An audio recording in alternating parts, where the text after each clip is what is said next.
ওয়াকুনু ইবাদাল্লাহি ইখওয়ানা, তোমরা সবাই আল্লাহর জন্য ভাই ভাই হয়ে যাও। হে আল্লাহর বান্দারা, তোমরা ভাই ভাই হয়ে যাও। বলেন আমরা সবাই ভাই ভাই।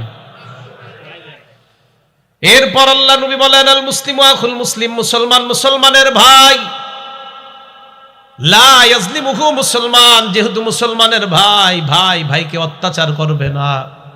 ওয়ালা ইয়াখজুলুহু, ভাই ভাইকে অপদস্থ করবে না। ওয়ালা ইয়াহকিরুহু, ভাই ভাইকে তাচ্ছিল্য করবে না। আমরা কি? আমরা কি? নবীজি বলে ভাই ভাইকে অত্যাচার করবে না, ভাই ভাইকে অপদস্থ করবে না, ভাই ভাইকে তাচ্ছিল্য করবে না।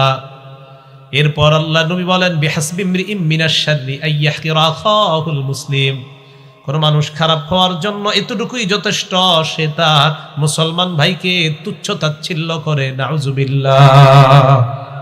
আমি খারাপ হওয়ার জন্য এতটুকু যথেষ্ট, আমি ওনারে তুচ্ছ করলাম, আমি ওনারে কোনো গুরুত্ব দিলাম না, থুর উনিকে। আমি খারাপ হওয়ার জন্য এতটুকু যথেষ্ট। কেন?